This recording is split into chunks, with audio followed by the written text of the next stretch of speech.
మునగాకు తాలింపండు రసం పర్ఫెక్ట్గా చేయడం రావట్లేదా? అయితే ఈ వీడియో మీకోసమే.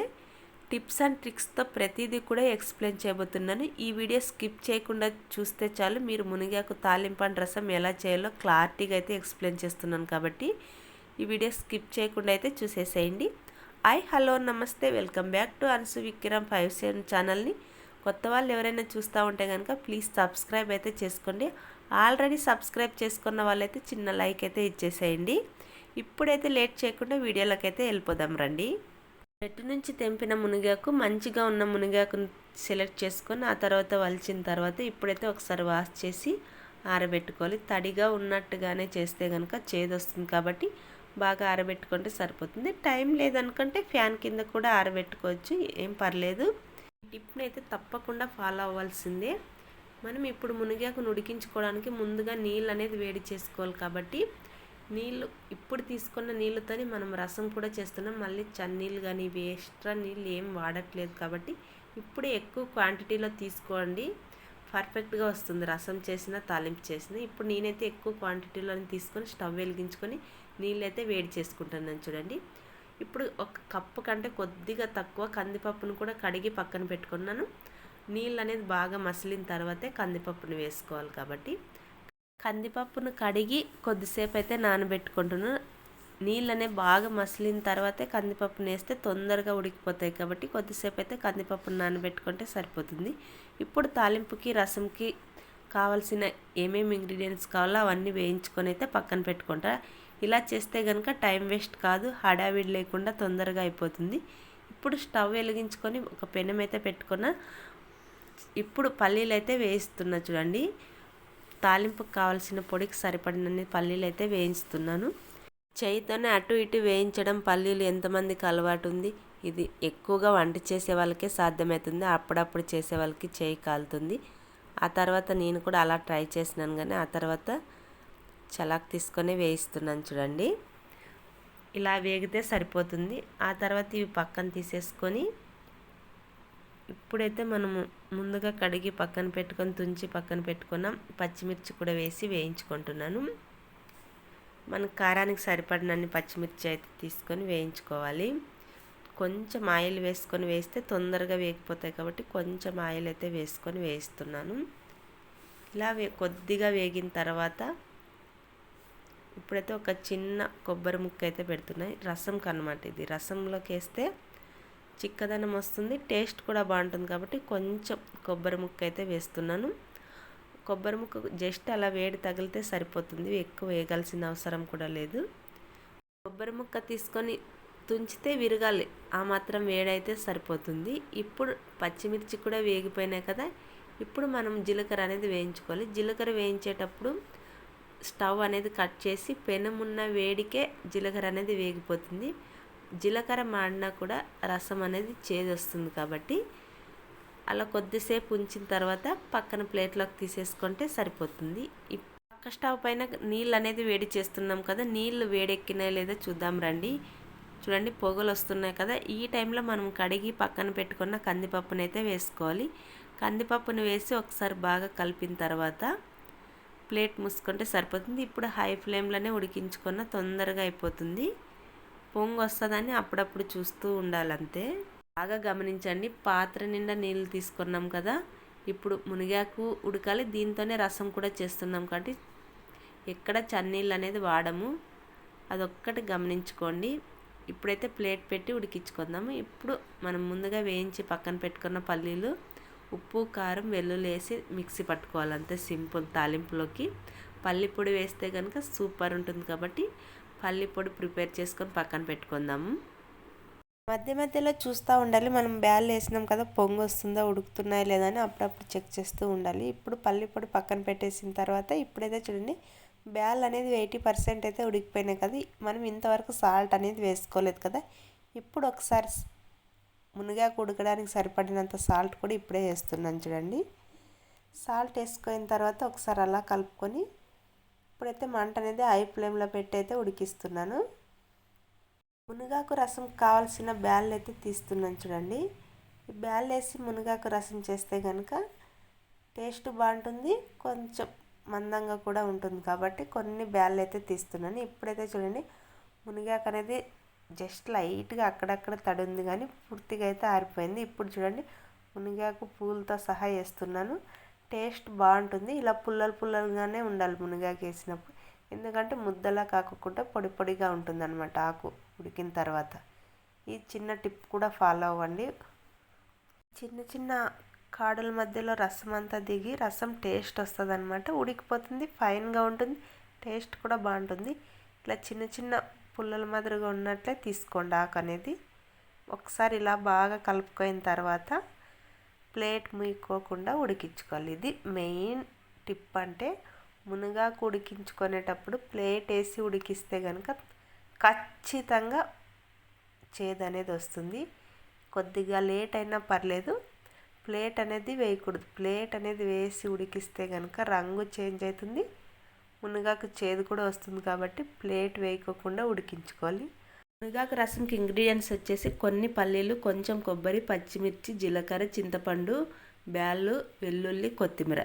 ఇప్పుడైతే పల్లీలు కొబ్బరి వేసి జార్లో వేసి మిక్స్ అయితే పట్టుకోవాలి. మనం ఇంతకు ముందే పల్లి పొడి అనేది రెడీ చేసుకున్నాం కదా, అదే మిక్సీ జార్లోనే నేను పల్లీలు కొబ్బరి వేసి ఒక్కసారి అలా మిక్సీ అయితే పడుతున్నాను. చూడండి ఇలా రఫ్గా అయితే వచ్చింది. ఆ తర్వాత మిగిలిన ఇంగ్రీడియంట్స్ అన్నీ కూడా వేసుకొని మనం వేడిగా ఉన్న రసమే వేస్తున్నాను. నేను చన్నీళ్ళు కానీ వేడి నీళ్ళు కానీ ఏం వేయట్లేదు. మునగాకులో నుంచి కొద్దిగా రసం తీసుకొని ఇలా మిక్సీ అయితే పట్టుకున్నాను. బరకగా మిక్సీ పట్టుకుంటే కనుక మునగాకు రసం అనేది టేస్ట్ ఉంటుంది కాబట్టి ఇలా బరకగా పట్టుకొని ఫైనల్గా కొత్తిమీర వేసుకొని అయితే మిక్సీ పట్టుకున్నాను. ఇప్పుడు చూడండి ఆ మధ్య మధ్యలో మునగాకును కూడా ఇలా కలుపుతూ ఉండాలి. కొద్దిగా ఉడుకుతూ ఉంది కదా. ఇప్పుడైతే ఒక టిప్ చెప్తా చూడండి. కాయలు ఎక్కువగా కాసే మునగ చెట్టు మునగాకు అంత టేస్ట్ ఉండదు. కాయలు తక్కువగా కాసే చెట్లో మునగాకు అనేది టేస్ట్ బాగుంటుంది. అదొక్కటి గమనించుకొని మునగాకు అనేది సెలెక్ట్ చేసుకొని మంచిగా వండుకోండి. ఇలా మునగాకు ఉడికేటప్పుడు ఇలా గ్రీన్గానే ఉంటే కనుక అది మంచి మునగాకు అని అర్థం. ఓకే, ఇప్పుడైతే చూడండి కొద్దిగా రసం తీసుకొని ఇప్పుడు చింతపండుని అయితే నానబెట్టుతున్నాను. అందుకోసమే నేను ఎక్కడ చన్నీళ్ళు అనేది వాడట్లేదు.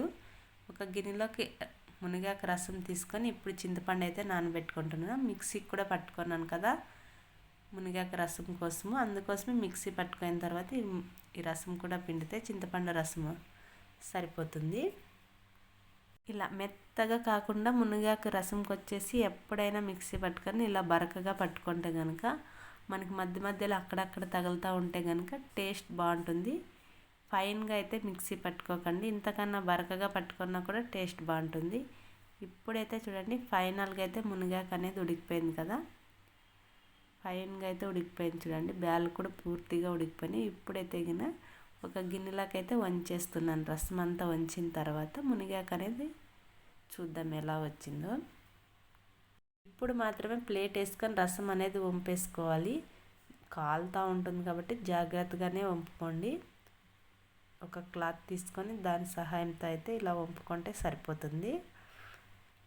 ఎన్ని నీళ్ళు పోసినా ఇప్పుడు చూడండి ఎంత కొద్ది రసం వచ్చింది. బ్యాళ్ళు ఉడికినాయి, మళ్ళీ మునగాకు కూడా ఉడికింది కాబట్టి ఎక్కువ నీళ్ళు తీసేసుకుంటుంది. అందుకోసం ముందుగానే చెప్తున్నా, నీళ్ళు అనేది ఎక్కువగా వేసుకోండి, ఏం పర్లేదు. ఉడకడానికి ఎక్కువగా నీళ్ళు తీసుకోండి. మనం కుక్కర్లో వేయట్లేదు కాబట్టి ఎక్కువ నీళ్ళు తీసుకుంటుంది. అందుకోసమే నేను ఎక్కువ నీళ్ళు ఒకేసారి తీసుకున్నాను. ఇప్పుడు చూడండి మునగాకు అనేది ఫైన్గా ఉడికిపోయింది కదా. ఇప్పుడు ఇది వేడిగా ఉంది కాబట్టి ఇప్పుడు ఏం చేయాలంటే మనం ఇలా ఒకసారి కలుపుకోయిన తర్వాత తొందరగా కావాలంటే కనుక ఫ్యాన్ కింద పెట్టండి, తొందరగా వేడి అనేది తగ్గిపోతుంది. ఆ తర్వాత మనం మునగాకులో ఉండే రసం కూడా పిండి ఆ తర్వాత పల్లిపొడి ఎలా కలుపుకోవాలో కూడా చూపిస్తాను రండి. ఇప్పుడైతే రసం ఎలా రెడీ చేసుకుంటానో చూపిస్తానండి. ముందుగా మనం మిక్సీ పెట్టుకున్న కారం అయితే వేసుకోవాలి. ఒకసారి ఇలా కలుపుకొని కారం అనేది వేసుకొని కలుపుకోవాలి. ఇప్పుడైతే బరకగా మిక్సీ పట్టుకున్న కారం అయితే వేస్తున్నాను. చూడండి రసం అనేది నాకు ఆ క్వాంటిటీ ఒకవేళ మీకు ఎక్కువ అవుతుందంటే కనుక రసం అనేది ఇప్పుడే పక్కకు తీసి పెట్టండి. లేదు మాకు సరిపోతుందంటే ఇప్పుడు ఆ రసంలోకి ఈ కారం సరిపోతుంది కాబట్టి నేనైతే ఆ రసం అంతా కావాలి కాబట్టి నేనైతే ఇప్పుడు మిక్సీ పెట్టిన కారం అంతా వేస్తున్నాను. మీకు అంత ఎక్కువ వద్దనుకుంటే కనుక రసం అనేది పక్కకు తీసి పెడితే సరిపోతుంది. ఇప్పుడు కారం అంతా వేసి ఒకసారి మిక్సీ జార్లోకే అదే రసం వేసి కలుపుతున్నా. చూడండి చన్నీళ్ళు అనేది ఎక్కడ వాడట్లేదు, బాగా గమనించండి ఈ విషయం అయితే. ఇప్పుడు ఇలా ఒకసారి కలుపుకొని ఆ రసం కూడా అందులోనికి పోసి, ఇప్పుడు మనం ముందుగా చింతపండు నానబెట్టుకున్నాం కదా, ఒకసారి ఇలా కలుపుకొని చింతపండు కూడా వేసుకోవాలి. చూడండి, చింతపండు పులుపుకి తగ్గట్టుగా అయితే వేసుకోండి. ఎక్కువ వేసుకున్న బాండు, తక్కువైనా కూడా బాగుండదు అనమాట మునగాకు రసం. ఈ పులుపుకు తగ్గట్టుగా అయితే చింతపండు అనేది వేసుకొని ఒకసారి బాగా కలుపుకోవాలి. నేనైతే కొద్దిగానే వేస్తున్నాను. ఈ చింతపండు చాలా పుల్లగా ఉంది కాబట్టి నేనైతే కొంచెం చింతపండే వేస్తున్నాను. చూడండి, వేసిన తర్వాత ఒకసారి కలుపుకొని ఇప్పుడు పోపు వేసుకోవాల్సిందే, అంతే. దీన్ని పక్కన పెట్టేయాలి. ఒకవేళ సాల్ట్ అనేది తక్కువ ఉంటే కనుక సాల్ట్ అనేది వేసుకోండి. నాకు కొద్దిగా సాల్ట్ అనేది తక్కువ అనిపిస్తుంది కాబట్టి నేనైతే సాల్ట్ వేసుకొని ఒకసారి కలిపి పక్కన పెట్టేస్తున్నాను. చూడండి, ఈ కన్సిస్టెన్సీ ఉంటే రసం బాగుంటుంది. ఇంతకంటే మందంగా ఉన్నా బాగుండదు, ఇంతకంటే పల్చగా ఉన్నా కూడా అంత టేస్ట్ అనిపించదు. కన్సిస్టెన్సీ అంత గట్టిగా ఉండకూడదు, అంత పల్చగా కూడా ఉండకూడదు. మీడియంలో ఉంటే కనుక మునగాకు రసం టేస్ట్ ఉంటుంది. ఇప్పుడు చూడండి, మునగాకు అనేది వేడంతా తగ్గిపోయింది కదా. ఇప్పుడైతే చూడండి, మునగాకులో ఉన్న రసం కూడా ఇలా పిండుకోయిన తర్వాత పిండేస్తే రసం అంతా బయటకు వచ్చేస్తుంది. ఇలా పక్కన పెట్టుకొని ఆ తర్వాత మనం ముందుగా మిక్సీ పెట్టుకున్న పల్లి పొడి వేసి కలుపుకోవాలి. ఈ రసం కూడా మనం ముందుగా కలిపి పక్కన పెట్టుకున్న ఆ గిన్నెలోకి వేసుకోండి. మునగాకంతా పిండిన తర్వాత వచ్చిన రసం కూడా ఇది మందంగా ఉంటుంది కాబట్టి ఇది కూడా మనం ముందుగా కారం కలిపి పక్కన పెట్టుకున్న గిన్నెలోకి వేసుకోవాలి. ఇలా వేసుకున్న తర్వాత ఇప్పుడైతే మునగాకంతా ఒకసారి బాగా కలిపి ఇప్పుడు పల్లి పొడి అయితే వేసుకోవాలి. ఈ మునగాకు సరిపడినంత పల్లి పొడి వేసుకోవాలి. మిగిలితే కనుక పక్కన పెట్టుకోండి. అంత వేయాల్సిన అవసరం అయితే లేదు. ఎంత కావాలో అంత వేసుకొని అయితే కలుపుకోవాలి. ఇలా పైకి కిందికి ఒకసారి అంతా కలిపితే పల్లి పొడి అనేది మునగాకు అంతా బాగా పట్టేస్తుంది. ఇప్పుడు పక్కన పెట్టేసి మనము పోపు అనేది వేసుకోవాలి మునగాకి. ఇప్పుడైతే ఒక గిన్నె పెట్టి ఆయిల్ వేసుకోవాలి. నేనైతే 2-3 టేబుల్స్ ఆయిల్ అయితే వేసుకున్నాను. ఆయిల్ వేడెక్కిన తర్వాత ఇప్పుడైతే ఆవాలు జీలకర్ర అయితే వేసుకొని చిటపట్లాడిన తర్వాత ఇప్పుడు ముందుగా కట్ చేసి పక్కన పెట్టుకున్న ఆనియన్స్ కూడా వేసి బ్రౌన్ కలర్ వచ్చేంత వరకు అయితే వేయించుకోవాలి. ఆ తర్వాత వచ్చేసి ఒక పచ్చిమిర్చి, ఎండుమిర్చి కూడా వేస్తున్నాను. తాలింపులోకి రసంలోకి కూడా బాగుంటుంది కాబట్టి ఇవి కూడా కొద్దిగా వేగిన తర్వాత ఇప్పుడైతే ఫైనల్గా కరివేపాకు కూడా వేసుకుంటున్నాను. కరివేపాకు చిటపట్లాడేంత వరకు వేయించి ఆనియన్స్ కూడా బ్రౌన్ కలర్ వచ్చేంత వరకు లైట్ బ్రౌన్ వచ్చేంత వరకు అయితే వేయించుకోవాలి. ఆ తర్వాత స్టవ్ కట్ చేసి ఇప్పుడైతే ఆనియన్స్ ఎక్కువగానే మునగాకు తాలింపులోకి అయితే వేసుకోవాలి. పచ్చిమిర్చి కూడా వేసుకుంటే తినేటప్పుడు అలా నంచుకుంటే కనుక టేస్ట్ బాగుంటుంది. ఇప్పుడైతే మిగిలిన పోపు కూడా ఇప్పుడు రసంలోకి అయితే వేసుకోవాలి. ఇలా ఒకసారి ట్రై చేయండి. పర్ఫెక్ట్గా చేసినాను. టిప్స్ అండ్ ట్రిక్స్ కూడా క్లారిటీగా ఎక్స్ప్లెయిన్ చేసినాను కాబట్టి మీరు ఎప్పుడైనా మునగాకు చేసుకోవాలంటే కనుక ఈ ఒక్క వీడియో చూస్తే చాలు, మునగాకు తాలింపు రసం పర్ఫెక్ట్గా వస్తుంది. ఒక్కసారి ట్రై చేయండి. ఉంటాను మరి, బాయ్.